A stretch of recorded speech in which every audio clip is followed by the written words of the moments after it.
Welcome to this YouTube edition of NDTV, where we are going to track and talk about what is happening in the Middle East. Iran was attacked today, as per the reports by Israel. Projectiles were launched from Israeli territory. No Israeli official has come on record to comment or confirm this, but US and UK officials have spoken to the foreign media networks to confirm that the attack emanated from Israel's soil. I'm joined here by Mr. Qamar Agha, the West Asia expert here based in New Delhi, and we'll try to speak to him and understand that how this situation in the Middle East is going to be in the next coming days, whether this war will spill over to the entire Middle East, whether other Arab states will join either camp in the coming days, and what will be the wider implication of this conflict in the Middle East. Thanks for joining us, sir. First word on the situation which has developed in the last 24 hours since we heard that Israel is said to have launched projectiles or drones and missiles towards Iran. Situation is getting out of control, it looks, and war has already spread into the region for quite some time, Earlier it was a shadow war between Iran and Israel, and now it is directly, they are attacking each other. Then Iran's ally or Houthi rebel or Hezbollah or others, they were also targeting commercial shipping uh, in Red Sea, whereas Hezbollah was engaging Israel directly, in northern Israel. So it is spreading into the region, and this is what Israel also wants.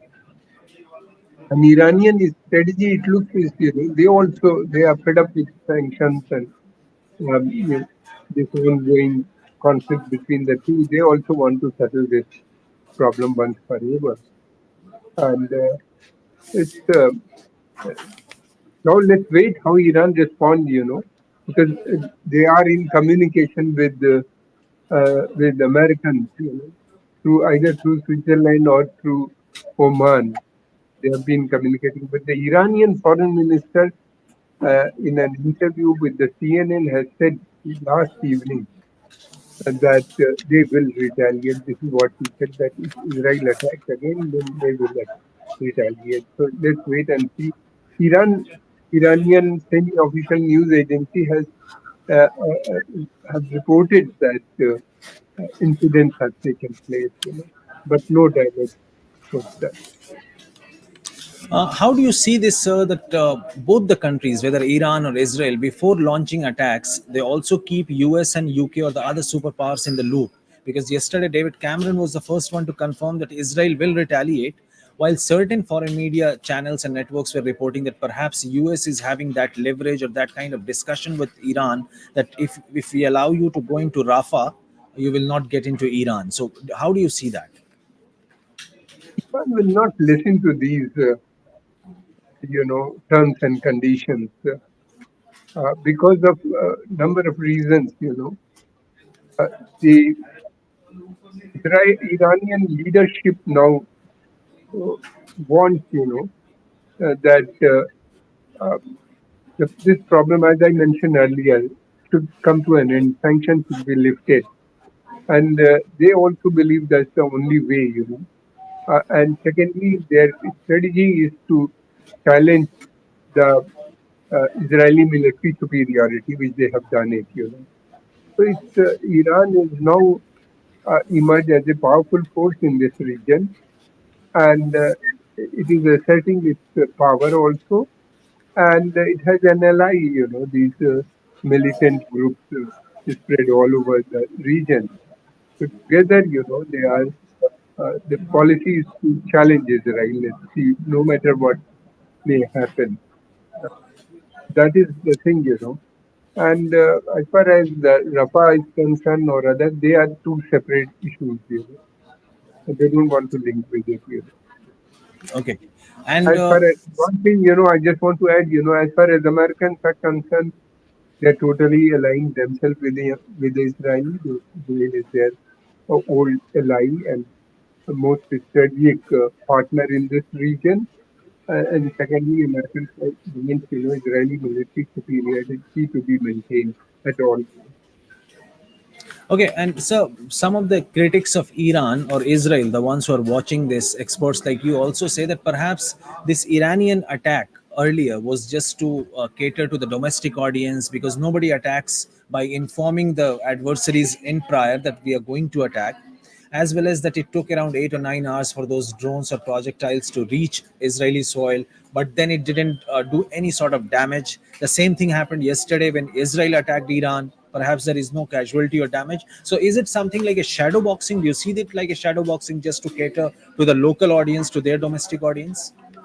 So Iranian policy is not to attack a civilian target. That is an old policy they have been doing. That's right. They wanted to show that it's not invisible. You see, Iran and before that, Hezbollah. These two, both of them, have tell it to the international community or to the world, that Israeli security is not ironclad. It can be breached. First, Hamas went inside Israel, kill, uh, you know, uh, 1,200 people. That is very unfortunate, and also uh, kept hostage of almost 250 people were kept hostages. It's a big number, for Israel. It's a big number. Secondly, the Gaza war is going on for the last 6 months, more than 6 months now, seventh month it is. And Israelis have claimed that they would go in and virtually decimate Hezbollah, Hamas, and but they have not been able to achieve their goals. 30, almost near about 34,000 people were killed, mostly women and children. 70-80% Gaza was demolished. Now and now they are talking about Rafah initiative. Rafah uh, going into Rafah also. Which means more killing will take place.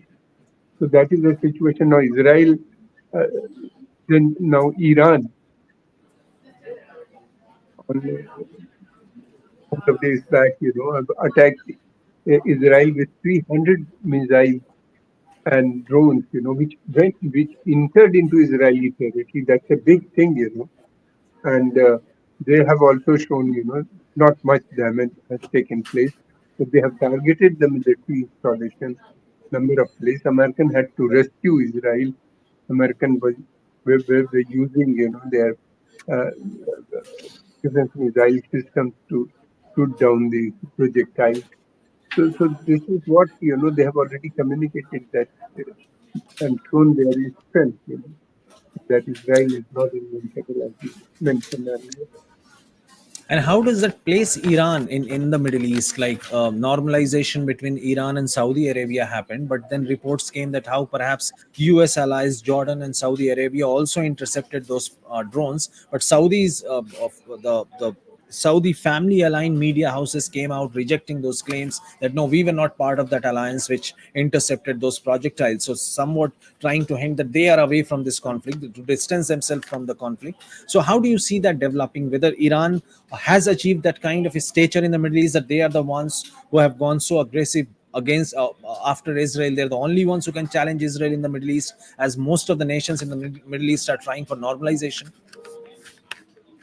To an extent, yes, at the moment, they are the only ones in this particular region of Middle East who are challenging Israel, whereas others are concerned either they are with Israel or remain silent or neutral, whatever you call it. Uh, but one thing is certain, the Gulf states, they would be the last, they would never prefer or they would never want, the war to go. Because if it spread into the region, they would be the ones who would be the loser.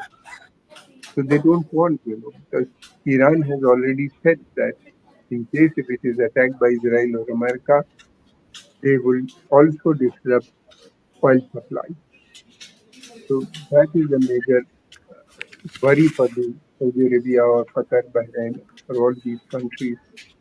Secondly, If the oil installations are hit by Houthi rebels or directly Iran, that would be a major problem. Or Iran succeeds in closing down the Strait of Hormuz, that would be a major problem for the global economy, and U.S. economy is weak.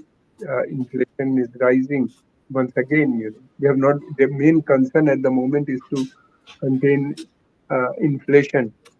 That's why Americans are pressuring Israel not to go for a war at the moment, because in that case, definitely the prices of oil would go up, and then up till now it is manageable, but further conflict or further um, spread of conflict, or Iran retaliation, then I think major escalation will take place if Iran but responded but to this.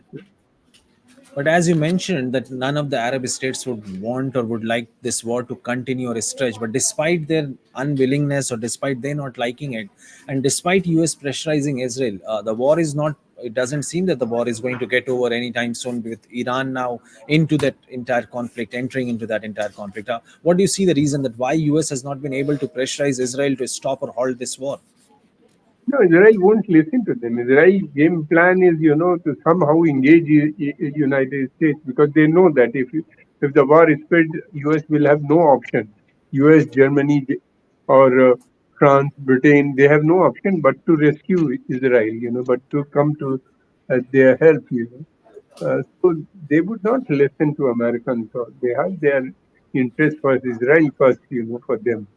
And we have seen in the past also, number of times it has happened when Israelis have taken unilateral decision and Americans have to join them later. Uh, Americans are telling Israel, at least to allow humanitarian aid in Gaza. They have, in fact, after a long time, much pressure, they have listened to it. Till then, they wanted humanitarian corridor to be open. Nothing of that has happened. The supplies are going through ships. Secondly, the Americans were telling Israeli not to kill so many civilians. Israelis are continuing with their um, killing spree or whatever you call it. So Israel doesn't listen to them. Israel is very important American foreign policy or American strategy of this region is concerned. Israel is the one which protects Western nation, has been protecting Western nation interest in this region for a very long time, and most trusted ally. That's why American wants this military superiority to be enact, not to be challenged by any other country. And Iran is the one country which is challenging the Israelis. That's why all the European and Americans don't want this So to there happen. is one question which lingers, which is there for everyone to understand, that why that's a very common logic which everybody tries to understand, that why there are so many Arab states and why they're not together to counter or to join this war. Is it just because they don't want to get into war, or is there any strategic interest they have with Israel?